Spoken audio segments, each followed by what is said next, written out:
ಸುಮಾರು ಜನ ಕ್ವಿಕ್ ಶಿಫ್ಟರ್ದು ಫಂಕ್ಷನ್ನ ಮಿಸ್ಅಂಡರ್ಸ್ಟ್ಯಾಂಡ್ ಮಾಡ್ಕೊಂಡ್ಬಿಟ್ಟಿದ್ದಾರೆ. ಏನಪ್ಪ ಅಂದರೆ ಕ್ಲಚ್ ಯೂಸ್ ಮಾಡ್ದೇ ಗೇರ್ ಶಿಫ್ಟ್ ಮಾಡೋದನ್ನ ಕ್ವಿಕ್ ಶಿಫ್ಟರ್ ಅಂದ್ಕೊಂಡ್ಬಿಟ್ಟಿದ್ದಾರೆ. ಆ್ಯಂಡ್ ಅಗೇನ್ ನೀವು ಅಂದ್ಕೊಂಡಿರೋದಲ್ಲಿ ಹಾಫ್ ಕರೆಕ್ಟು, ಇನ್ನೊಂದು ಹಾಫು ಹೆಂಗೆ ಅಂತ ನಾನು ಹೇಳ್ತೀನಿ ನಿಮಗೆ, ನೋಡ್ತಾ ಇರಿ. ಇವಾಗ ನಿಮಗೆ ಒಂದು ಎಕ್ಸಾಂಪಲ್ ಡೆಮಾನ್ಸ್ಟ್ರೇಟ್ ಮಾಡಿ ತೋರಿಸ್ತೀನಿ, ನೋಡ್ತಾ ಇರಿ.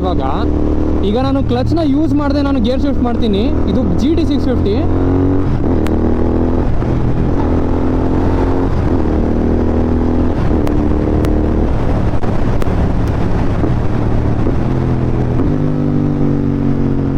ಈಗ ನಾನು ಕ್ಲಚ್ ಯೂಸ್ ಮಾಡಿದೆ, ಡೌನ್ ಶಿಫ್ಟು ಮಾಡಿ ತೋರಿಸ್ದೆ, ಅಪ್ ಶಿಫ್ಟು ಮಾಡಿ ತೋರಿಸ್ದೆ. ಇದನ್ನೇ ಕ್ವಿಕ್ ಶಿಫ್ಟರ್ ಅಂದ್ಕೊಂಡ್ಬಿಟ್ಟಿದ್ದಾರೆ ಕೆಲವೊಬ್ರು. ಬಟ್ ಇದಲ್ಲ. ಕ್ವಿಕ್ ಶಿಫ್ಟರ್ ಅಂದರೆ ಏನು ಅಂತ ಹೇಳ್ಬಿಡ್ತೀನಿ ಕೇಳಿ.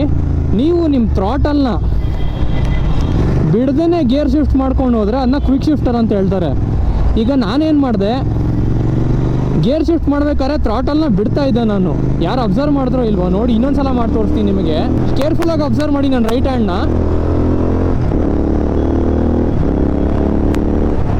ಇದನ್ನ ನೀವು ಕರೆಕ್ಟಾಗಿ ಪರ್ಫಾರ್ಮ್ ಮಾಡಲಿಲ್ಲ ಅಂದರೆ ನಿಮ್ಮ ಇಂಜಿನ್ನು ಹಾಳಾಗೋ ಚಾನ್ಸಸ್ಸು ಇರುತ್ತೆ.